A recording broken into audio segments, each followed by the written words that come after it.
राष्ट्रीय आईएएस के in depth programme में एक बार फिर आपका स्वागत है। मेरा नाम है मनीष। जब भारत ने 14 जुलाई को चंद्रयान 3 का प्रक्षेपण किया तो पूरे देश में एक खुशी की लहर दौड़ पड़ी कि भारत चंद्रमा के दक्षिणी ध्रुव पर उतरने वाला पहला देश होगा। लेकिन हाल ही में रूस ने भी अपने एक लूना 25 मिशन को चंद्रमा के दक्षिणी ध्रुव पर भेजा है, जो भारत से लगभग 1 या 2 दिन पहले चंद्रमा के दक्षिणी ध्रुव पर प्रवेश कर सकता है। इससे लगातार एक कंपैरिजन लूना 25 का और चंद्रयान 3 मिशन का लगातार हो रहा है, और यही इन डेप्थ में आज हमारा टॉपिक होगा। और हमारे टॉपिक का नाम होगा चंद्रयान 3 और रूसी लूना 25 की आखिर क्यों हो रही है तुलना। ये चंद्रयान 3 की प्रक्षेपण की तस्वीर है सामान्य, और ये लूना 25 की है। इसके अंतर्गत, इस टॉपिक के अंतर्गत हमारी चर्चा के विभिन्न पक्ष होंगे। सबसे पहले हम ये देखेंगे कि ये खबर क्या है और चर्चा में क्यों है।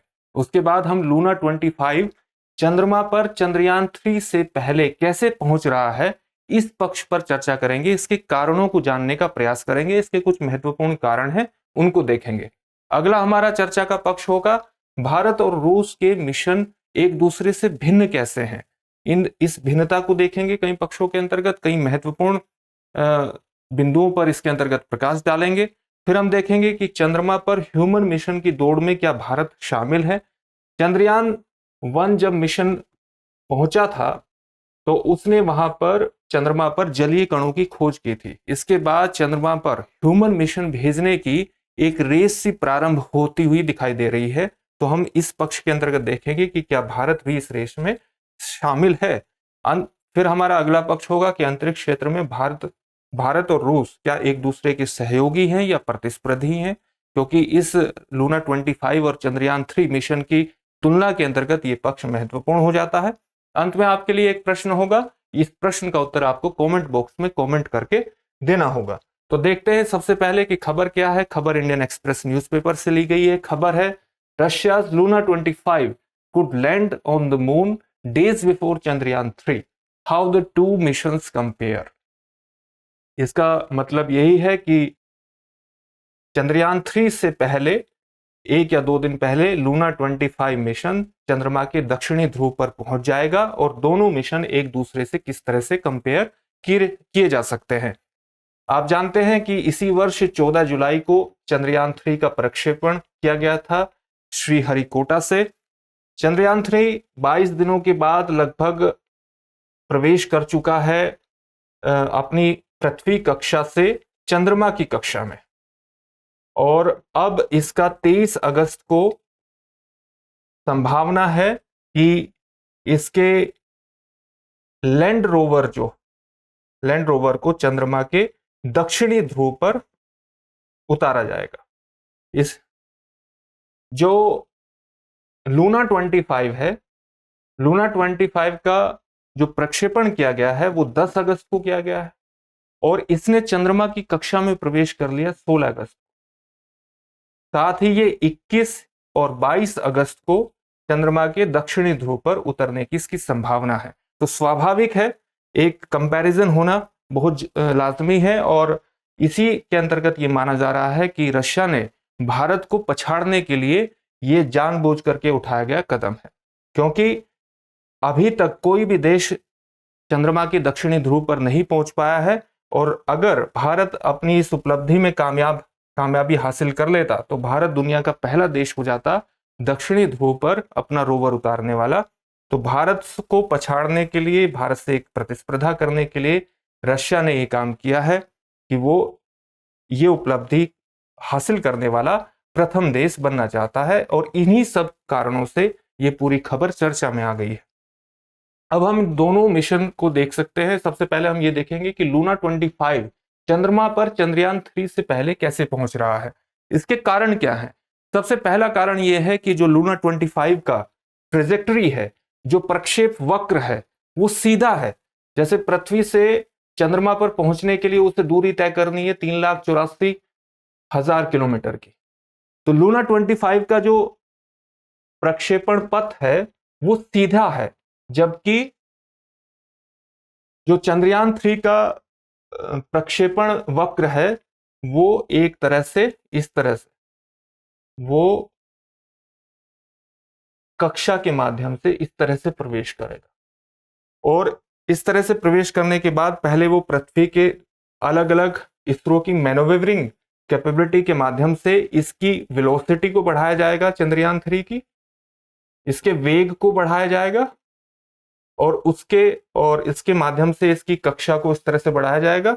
और अंत में चंद्रमा की कक्षा में प्रवेश कराने के लिए एक कहते हैं इसको sling shot of space craft, sling shot of space craft, यानी स्पेस क्राफ्ट को एक धक्के नुमा,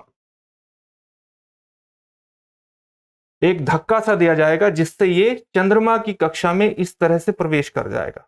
धीरे धीरे इस कक्षा को छोटा किया जाएगा, चंद्रमा के चारों ओर इसकी वेलोसिटी को कम किया जाएगा, और फिर एक ध्रुवीय, एक प्रकार का वृत्ताकार कक्ष को हासिल किया जाएगा। और फिर 23 अगस्त में इसको लैंड रोवर को दक्षिणी ध्रुव पर उतारा जाएगा। ये चंद्रयान 3 के अंतर्गत पूरी योजना है, पूरा प्लान है। वहीं लूना 25 का जो प्रक्षेपण है, प्रक्षेपण पथ है, वो सीधा है और सीधा ये चंद्रमा की कक्षा में प्रवेश करेगा। इसका सबसे महत्वपूर्ण कारण है ईंधन। जो लूना 25 मिशन है उसमें जो रॉकेट की ईंधन क्षमता ज्यादा है, वो न केवल सोलर पैनल पर डिपेंड है, बल्कि उसकी हीटिंग कैपेबिलिटीज, हीटिंग मैकेनिज्म ज्यादा सुदृढ़ है। इसकी वजह से वो इस प्रकार का पथ हासिल कर सकता है, एक सीधी ट्रेजेक्टरी हासिल कर सकता है, जबकि इस अंडाकार पथ में कम ईंधन की खपत होती है। और चंद्रयान 3 का जो ईंधन है वो बेसिकली इससे बेहद कम है और मूलतः ये सोलर पैनल पर टिका हुआ है, हीटिंग कैपेबिलिटी। साथ ही जो चंद्रयान 3 है उसकी पेलोड क्षमता, उसका जो पेलोड है वो ज्यादा भारी है। जैसे उसका जो टोटल पेलोड का वजन है वो 3900 किलोग्राम है, लूना 25 का जो पेलोड वजन है वो 1750 किलोग्राम। तो लूना 25 का जो पेलोड का वजन है वो भी कम है, यानी लिफ्ट ऑफ द्रव्यमान लूना 25 का कम है और चंद्रयान 3 का ज्यादा है।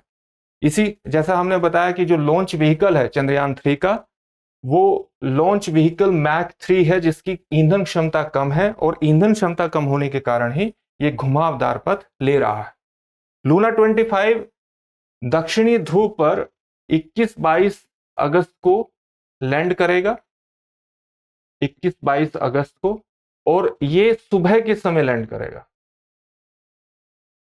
एक चंद्रमा जो दिन है, एक चंद्रमा का दिन वो 14 पृथ्वी दिन के बराबर होता है। इसका मतलब क्या हुआ? इसका मतलब यह है कि जिस दिन चंद्रमा के दिन लूना 25 प्रवेश करेगा 21 या 22 अगस्त को, उसी दिन चंद्रमा के दिन के हिसाब से भारत का चंद्रयान 3 भी प्रवेश करेगा, लेकिन वो पृथ्वी के दिन के हिसाब से 23 अगस्त बैठेगा।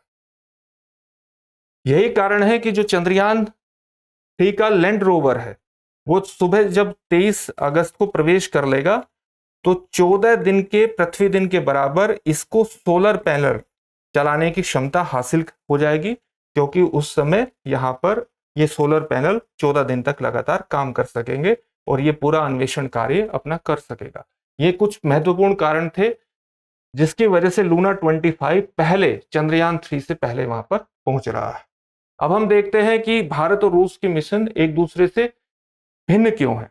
सबसे पहले भिन्नता का कारण तो यही है कि जो लूना 25 है इसमें कोई रोवर नहीं है, ये चंद्रमा के दक्षिणी ध्रुव पर रोवर नहीं उतार रहा है, जबकि ये रोवर, ये लैंडर है, और ये लैंडर एक रोवर को, एक चलने वाली एक सामान्य रोबोट नुमा संरचना को चंद्रमा के दक्षिणी ध्रुव पर छोड़ेगा, जबकि लूना 25 में किसी प्रकार का रोवर नहीं है।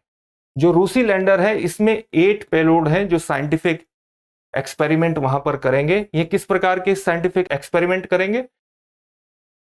एक तो मृदा के संगठन को जानने का प्रयास करेंगे कि मृदा का जो संगठन है वो किस प्रकार का है, सॉइल एक्सपेरिमेंट होगा। दूसरा, जो चंद्रमा का जो ध्रुवीय एग्जोस्फीयर है, एग्जोस्फीयर का मतलब क्या हुआ, एटमॉस्फेयर का आउटर मोस्ट पार्ट, किसी भी वातावरण का जो चंद्रमा का जो सामान्य एटमॉस्फेयर है उसका जो आउटर मोस्ट पार्ट है उसको कहते हैं एग्जोस्फीयर। एग्जोस्फीयर, तो ये ध्रुवीय एक्सोस्फीयर में मृदा के कणों को तलाशने का, उनको जांचने का काम करेगा। साथ ही अगर किसी तरह के जलीय कण हैं, वाटर पार्टिकल्स हैं, तो उनको भी डिटेक्ट करने का प्रयास इस रूसी लैंडर के पेलोड्स द्वारा किया जाएगा। भारतीय जो चंद्रयान 3 है, चंद्रयान 3 द्वारा जो मुख्य काम किए जाएंगे वो क्या किया जाएगा, मिट्टी की जांच की जाएगी और वाटर आइस को डिटेक्ट करने का प्रयास किया जाएगा। भारत दक्षिणी ध्रुव पर ही अपने लैंड रोवर को क्यों उतारना चाहता है, क्योंकि चंद्रमा का जो दक्षिणी ध्रुव है वो हमेशा छाया में रहता है और छाया में होने के कारण इसरो का ये मानना है कि यहां पर बहुत अधिक संभावना है कि वाटर आइस, पानी के बर्फीले कण यहां पर मिले। साथ ही जो लैंडर है वो एक रोवर ले जा रहा है, चंद्रयान 3 का जो लैंडर है उसमें एक रोवर है और 4 साइंटिफिक पेलोड्स हैं। ये 4 साइंटिफिक पेलोड्स अलग अलग तरह के एक्सपेरिमेंट्स को अंजाम देंगे। इनमें से कौन कौन से एक्सपेरिमेंट हैं ये, जैसे एक पेलोड जो है वो जिसका नाम है रंभा, इसका फुल फॉर्म हुआ the radio anatomy of moon bound hyper sensitive ionosphere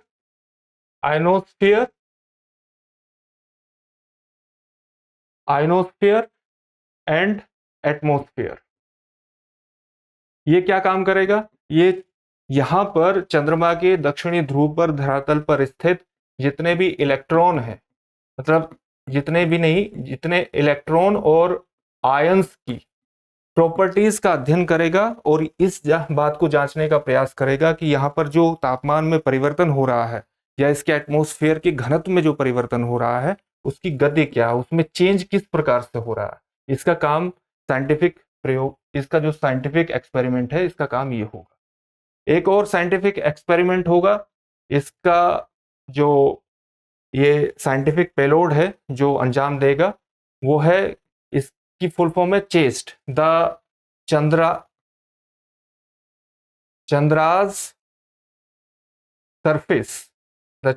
surface thermal physical experiment. इसका काम क्या होगा कि चंद्रमा के दक्षिणी ध्रुव पर ऊष्मीय प्रॉपर्टीज का अध्ययन करेगा। एक और पेलोड है जिसका नाम है इल्सा और इसकी फुल फॉर्म है the instrument for lunar seismic activity. यानी ये चंद्रमा पर अगर किसी तरह की भूकंपीय तरंगे हैं उनको जांचने का प्रयास करेगा और साथ ही चंद्रमा का जो ऊपरी धरातल है, जिस तरह से पृथ्वी के ऊपरी धरातल को हम क्या कहते हैं, ऊपरी धरातल की लेयर को क्या कहते हैं, क्रस्ट, और उसके नीचे जो लेयर स्थित होती है उसको कहते हैं मेंटल, और जो सबसे केंद्र में होती है उसको कहते हैं कोर। तो ये क्रस्ट और मेंटल की जांच करने का प्रयास करेगा, जो चंद्रमा का ऊपरी धरातल है उसके भी संगठन को जांचने का, समझने का ये प्रयास करेगा।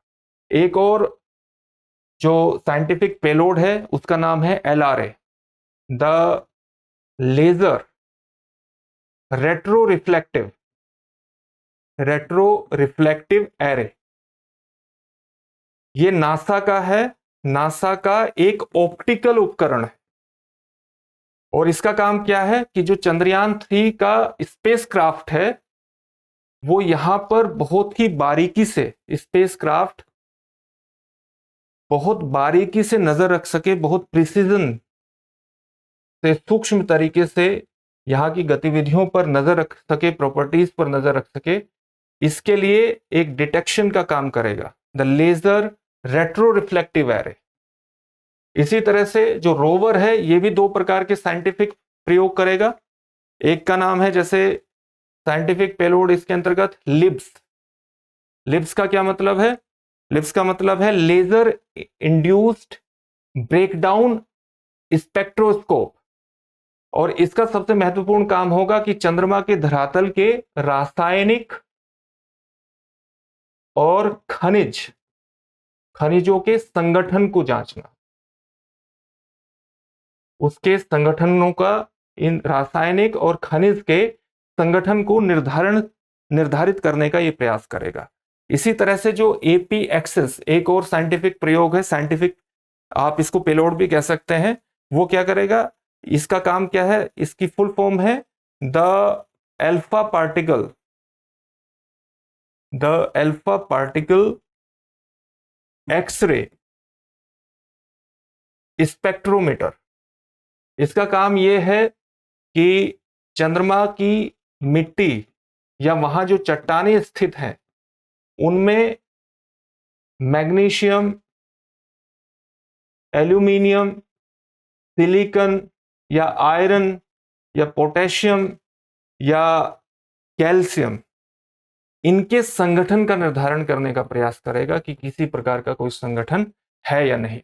ये रूस और भारत के जो मिशन है इनके भिन्न भिन्न काम है। आप देख सकते हैं कि किस प्रकार से भारत का जो चंद्रयान 3 मिशन है वो ज्यादा व्यापक कार्य वहां पर करने वाला है। चंद्रमा पर ह्यूमन मिशन की दौड़ में क्या भारत शामिल है? यह हमारा अगला पक्ष है।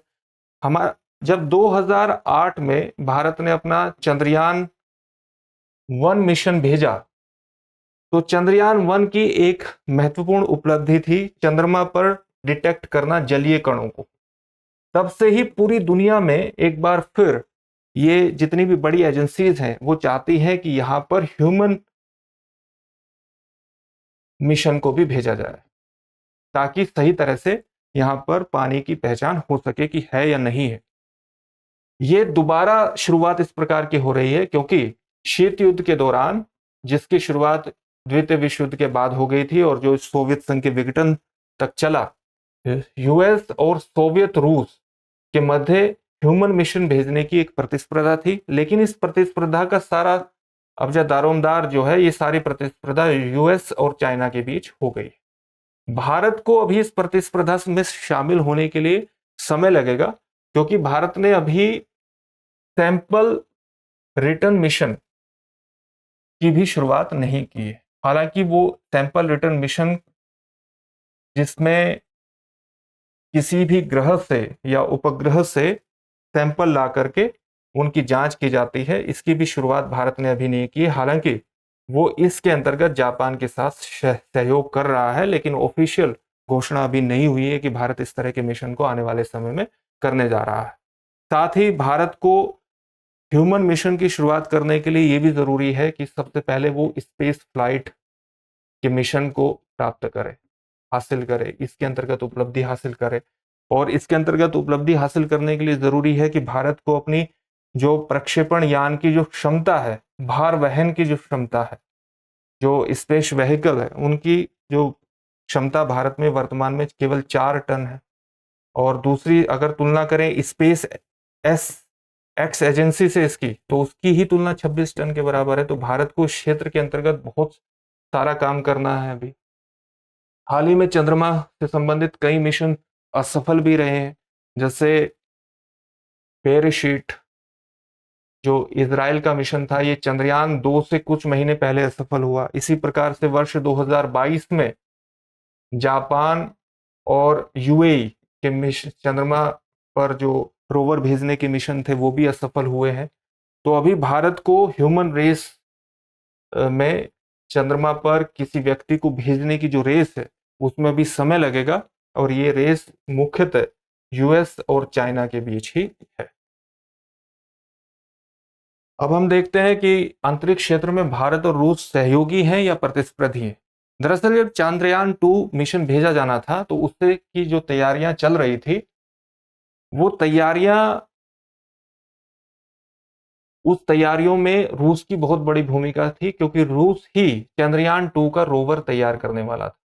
लेकिन उस दौरान रूस की एजेंसी रोसकोसमोस के साथ एक बड़ी घटना घटी कि उसने चंद्रमा के एक मंगल के मंगल का के एक चंद्रमा पर मंगल के चंद्रमा पर अपना एक मिशन भेजा था, जिस मिशन का नाम था फोबोस ग्रंट मिशन। ये मिशन सफल नहीं हो पाया, ये मिशन असफल हो गया। और जब असफल हो गया तो चंद्रयान 2 के रोवर बनाने से संबंधित जो इसकी योजना थी वो भी हाशिए पर चली गई और इससे हाथ इसने खींच लिए। इससे भारत को क्या फायदा हुआ कि भारत ने खुद अपने लैंड रोवर का निर्माण किया, और यही कारण था कि भारत को जो चंद्रयान 1 और चंद्रयान 2 के बीच जो अंतर है वो 11 साल का अंतर है। 11 साल क्यों? ये 2008 में आ गया था चंद्रयान 1 और चंद्रयान 2 आया 2019 में। ये 11 साल का अंतर इसीलिए लगा क्योंकि लैंड रोवर को बनाने भारत को स्वतः विकसित करना पड़ा लैंड रोवर।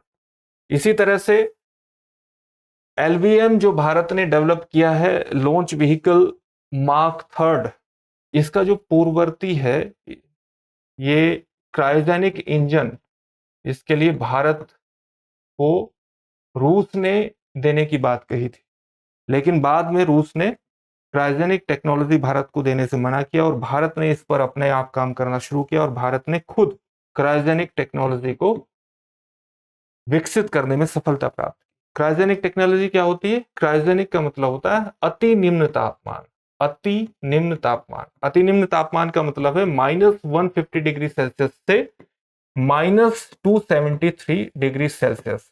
इस तापमान, इसे निरपेक्ष शून्य तापमान भी कहा जाता है। इस तापमान पर क्या होता है, हाइड्रोजन, ऑक्सीजन, नाइट्रोजन जैसी जो गैसें हैं, ये गैसें द्रवित हो जाती हैं, और जब ये द्रवित हो जाती हैं तो रॉकेट प्रोपल्शन सिस्टम में इनका प्रयोग किया जाता है। रॉकेट नोदकों में इनका इस्तेमाल किया जा सकता है, और जब इनका रॉकेट नोदकों में इस तरह से इस्तेमाल किया जाए तो इनके आधार पर जो इंजन डेवलप होता है उसको हम कहते हैं क्रायोजेनिक इंजन। भारत ने एक क्षमता डेवलप कर ली है, पहले रूस ने वादा किया था कि वो क्षमता दे देगा, और इससे ही जो बड़े मिशन होते हैं, जो हायर डीप मिशन संभव होते हैं, क्योंकि ये प्रोपल्शन सिस्टम बहुत ही बेहतर तरीका सा है और इस बेहतर है, और इसका जो गति प्रदान करने की किसी भी रॉकेट को क्षमता है वो ज्यादा होती है। अंत में एक प्रश्न देख लेते हैं। प्रश्न है, निम्नलिखित में से कौन सा या कौन से कथन सही है या है? सबसे पहला स्टेटमेंट है, भारत के चंद्रयान 1 और चंद्रयान 2 मिशन में लगभग 11 वर्ष का अंतर रहा। दूसरा आपका कथन है, इस अंतर का कारण रूस द्वारा मंगल ग्रह के चंद्रमा पर भेजे गए मिशन की विफलता भी थी। आपके ऑप्शंस हैं केवल एक, केवल दो, एक और दो दोनों, न तो एक और न तो दो। इस प्रश्न का उत्तर आप हमें कमेंट बॉक्स में कमेंट करके जरूर दीजिए। फिर से एक नए सेशन में आपसे मुलाकात होगी। धन्यवाद।